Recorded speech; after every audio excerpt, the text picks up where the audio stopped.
నమస్కారం అమ్మ. శ్రీమాత్రే నమః.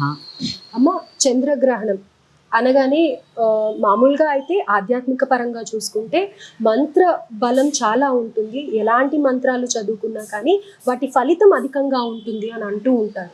సో అలాంటప్పుడు ఎలాంటి మంత్రాలు చదువుకోవాలి, ఎవరు చదువుకోవాలి, గ్రహణం టైంని ఎలా ఉపయోగించుకోవాలి అని అంటారు? తప్పకుండా తెలియజేస్తాను. ఆర్బీసీ ఆధ్యాత్మిక టీవీ వీక్షిస్తున్న ప్రేక్షకులందరికీ శ్రీమాత్రే నమః. గ్రహణం, ఈ గ్రహణం గురించి పెద్దగా ఏమీ అందరూ భయపడవలసిన పని లేదు. ఎందుకంటే భౌగోళికంగా కొన్ని జరుగుతూ ఉంటాయి వింతలు. అందులో గ్రహణం కూడా ఒకటి. సంక్రమణం, గ్రహణం, అలాగే కొన్ని పుణ్యకాలాలు ఉంటూ ఉంటాయి అన్నమాట. వాటిల్లో ఇది కూడా పుణ్యకాలం అనుకోండి, ఒక పండగ అనుకోండి. ఎందుకంటే ఇది ఏది మనం క్రియేట్ చేసింది కాదు, ప్రకృతి పరంగా భౌగోళిక పరంగా జరుగుతూ ఉన్నది. అది ఈ జరుగుతున్న దానికి మనం అక్కర్లేని భయాలు పెట్టుకొని ఏదేదో జరిగిపోతుంది అని ఆ భయంతో బతకవలసినంత అవసరం ఏమీ అయితే లేదు. గ్రహణం ఏ రాశిలో సంభవిస్తుందో ఆ రాశి వారు ఆ గ్రహణం వీక్షించకుండా పట్టు విడుపు స్నానాలు చేసుకుని గ్రహణం అయిన తర్వాత దానాది కార్యక్రమాలు చేసుకుంటే శాంతి చాలు, అంతవరకు. ఇంకా స్తోమత ఉన్నవారు ఇంకా దానం చేయొచ్చు, లేదా ఇంకా జపాలు చేయించుకోవచ్చు, అదంతా వేరే విషయము. గ్రహణ సమయంలో ఆ నక్షత్రానికి గ్రహణం లేని వారు కూడా పట్టు విడుపు స్నానాలు ఆచరిస్తే చాలా మంచిది. ప్రత్యేకంగా స్త్రీ కంఠస్నానం చేస్తే చాలు, శిరస్సు మించి స్నానం చేయవలసిన పని లేదు. మనం చెప్పినా వినరు కాబట్టి కనీసం పట్టు స్నానం కంఠం దాకా చేసి విడుపు స్నానం శిరస్నానం చేస్తే సరిపోతుంది. ఆ సమయంలో విష్ణు సహస్రనామ పారాయణ కానీ, లలితా సహస్రనామ పారాయణ కానీ, శివ సహస్రనామాలు ఒకటి కాదమ్మా, భగవద్గీత ఇలాంటి ముఖ్యమైనటువంటి స్తోత్రాలు చదువుకుంటే చాలా ఫలితం ఉంటుంది. ఎందుకంటే భగవంతుడు కొంత చైతన్యాన్ని కోల్పోతాడు ఆ సమయంలో, భగవత్ శక్తి కొంత చైతన్యాన్ని కోల్పోతుంది. ఆ చైతన్యం మనకి స్తోత్రాలు చదవడం ద్వారా, జపాలు చేయడం ద్వారా, హోమాది కార్యక్రమాలు నిర్వహించడం ద్వారా మళ్ళీ చేకూరుస్తూ ఉంటాం భగవంతుడికి. గ్రహణ సమయంలో చేసేటటువంటి జపాది కార్యక్రమాలు కానీ, స్తోత్రాలు కానీ విశేషమైన ఫలితాలను ఇస్తాయి. చాలామంది అంటారు ఒకసారి చదివితే 10 సార్లు చదివినట్టు అని. కాదు, ఒకసారి చదివినప్పుడు విడిగా ఎంత ఫలితం వస్తుందో దానికి 10 ఫలితం వస్తుంది. 10 రెట్లు చదివినట్టు కాదు, 10 ఫలితం వచ్చే అవకాశం ఉంటుంది. అందుకని అది కూడా త్రికరణ శుద్ధిగా భక్తిగా ఉంటే మంచిది. నిద్రపోవద్దు, నిద్రపోవడం అనేది విషయం. ఎవరైనా నిద్రపోవద్దమ్మా ఆ సమయంలో చక్కగా. ఎందుకంటే ఆ కాలం ఎంత మనకి సాధనకి అనువైన కాలం.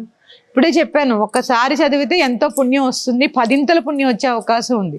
అలానే ఆ 3 గంటల సమయంలో ఎంత పారాయణ చేయవచ్చు, ఎన్ని స్తోత్రాలు చదవచ్చు, ఎంత జపం చేయవచ్చు, ఇలాంటివన్నీ కూడా మనం భగవంతుడికి శక్తిని అందించేటువంటి ప్రక్రియలన్నీ కూడా మనం చేస్తే, చెప్పాను కదా, ఇదంతా ఒక పుణ్యకాలంగా పరిగణలోకి తీసుకుని స్తోత్ర పారాయణలు చేస్తూ, మళ్ళీ చెప్తున్నాను, లలితా సహస్రనామం, అలాగే విష్ణు సహస్రనామం, శివ సహస్రనామం, భగవద్గీత ఏదొస్తే అదమ్మా. మీకు ఏ శ్లోకం వస్తే, ఏమీ రావు, ఓం నమో నారాయణ అనుకోండి, లేదా ఓం నమ శివాయ అనుకోండి, లేదా శ్రీమాత్రే నమః అనుకోండి, ఇట్లా ఏ మంత్రం వస్తే ఆ మంత్రం ఆ 3 గంటలు పఠించడానికి చాలా అనువైన కాలము.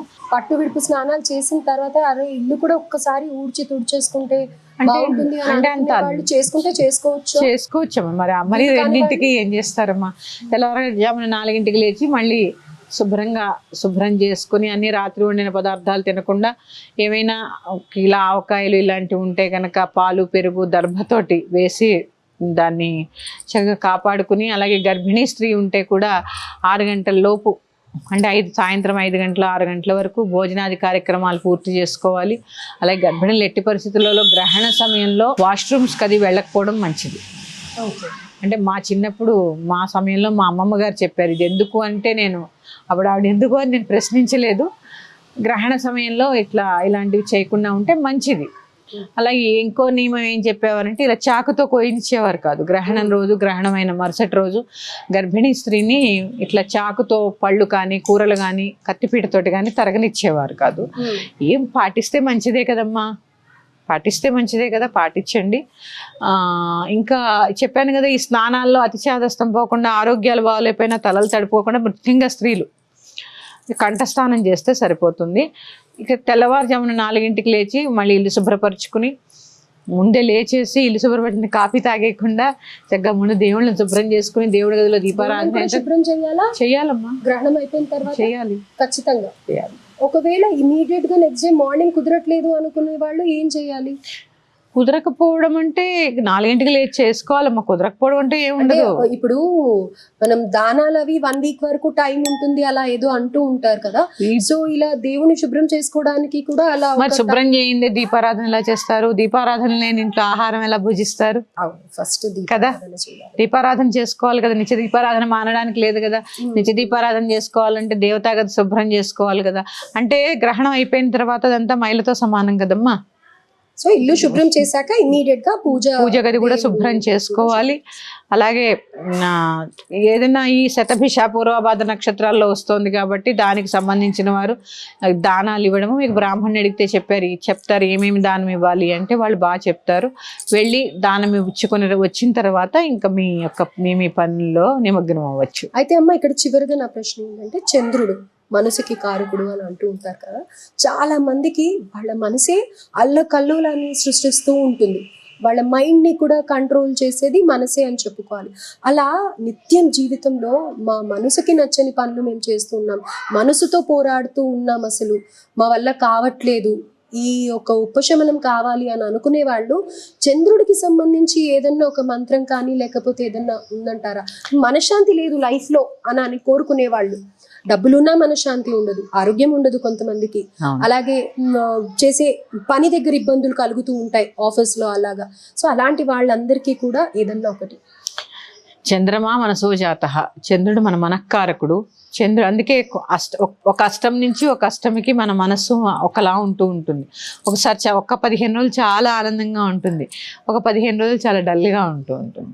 ఇది ఎందుకంటే ఆ చంద్రుడి యొక్క హెచ్చుతగ్గుల యొక్క ప్రభావం, ఆ షోడశకళలు ఏవైతే ఉన్నాయో అవి హెచ్చుతగ్గుల ప్రభావం వల్ల మన మనస్సు మీద ఇట్లాంటి ప్రభావాన్ని చూపిస్తూ ఉంటుంది. మీరు అడిగిన ప్రశ్నకు సమాధానం లలితా సహస్రనామం. అది ఎలా చదవాలి? మరి మేము చదువుతున్నాము, మాకు ఎలాంటి మార్పు లేదనుకునే వాళ్ళు త్రికరణ శుద్ధిగా చదవడం నేర్చుకోండి. ఈ త్రికరణములు శుద్ధి లేకుండా ఊరికే పుస్తకం ముందేసుకుని చదివినా ఏమీ ఉపయోగం ఉండదు. త్రికరణం అంటే తెలుసు కదా, మనోవాక్కాయ కర్మలు. మరి మనస్సు బాగుండాలంటే ముందు శుద్ధ అవ్వాల్సింది ఏంటమ్మా? వాక్కు శుభ్రంగా ఉందనుకోండి. ఎందుకంటే ఆ వాక్కును బట్టి మనస్సు, వాక్కును బట్టి కర్మ. మన మాటే మంచి చేస్తుంది కదా, మాటే మంత్రం కదా, ఆ మాటే మంత్రం కదా. అందుకని త్రికరణములు శుద్ధిపరుచుకుని కనుక ఈ లలితా సహస్రనామాన్ని పఠిస్తే తప్పకుండా ఫలితం ఉంటుందమ్మా. లలితా సహస్రనామం చదవాల్సిందే, చదువుకోవచ్చమ్మా, చదువుకోవచ్చు. లేదా వారికి ఉండే సమస్యలతోటి ఒక్కొక్క నామాన్ని సంపుటీకరణ చేసుకుంటూ కూడా చదువుకునే వీలుంటుంది. ప్రతి సమస్యకి పరిష్కారం ఉంటుంది లలితా సహస్రనామంలో. ఇప్పుడైతే మాత్రం గ్రహణానికి అందరూ కూడా అంత భయపడవలసిన పని లేదు. పట్టు స్నానం, విడుపు స్నానం, మధ్యకాలం మాత్రం ఖచ్చితంగా ఒక స్తోత్రపారాయణం చేసుకోండి. నిద్రపోకుండా ఉండడానికి ప్రయత్నం చేయండి. ఇంతకన్నా గర్భిణీ స్త్రీలు అయితే ఆ గది దాటి బయటికి రాకుండా ఉండండి. ఆ 3 గంటల సమయము కొంచెం దర్భ కొంచెం మీ మంచం పక్కన ఎక్కడో వేసుకొని పడుకోండి. వాష్రూమ్స్కి అది వెళ్లకుండా జాగ్రత్తగా ఉండండి. వారు కూడా విడుపు స్నానం చేయాలి. చెప్పనగా శిరస్సు తడపకపోయినా కంఠస్నానం అయినా చేయాలి. చంటి పిల్లలకు కూడా చేయిస్తారమ్మా. అలాగే బహిష్టు దోషం ఉన్న వాళ్ళు కూడా ఈ విడుపు స్నానం చేయాలి. మైల ఉంటుంది, సూతకం ఉంటుంది, ఎవరో చనిపోయి ఉంటారు, వాళ్ళు కూడా చేయాలి. గ్రహణం యొక్క విడుపు స్నానం వాళ్ళు కూడా చేయాలి. మాకు స్నానం చేయకపోయినా పర్వాలేదా? విడుపు స్నానం ఖచ్చితంగా రెండూ చేస్తే మంచిదమ్మా. ఎప్పుడు రెండూ చేయాలి, పట్టినప్పుడు చేయాలి, విడిచినప్పుడు చేయాలి. కొంతమంది మేము పట్టు స్నానం చేయలేకపోయామండి అన్నవాళ్ళు విడుపు స్నానం తప్పకుండా చేయాలి. రైట్. సో ఎన్నో సందేహాలు ఉంటూ ఉంటాయి, మాక్సిమం నేను అడగడానికి ప్రయత్నించాను. Thank you so much. శ్రీమాత్రే నమః. స్వస్తి.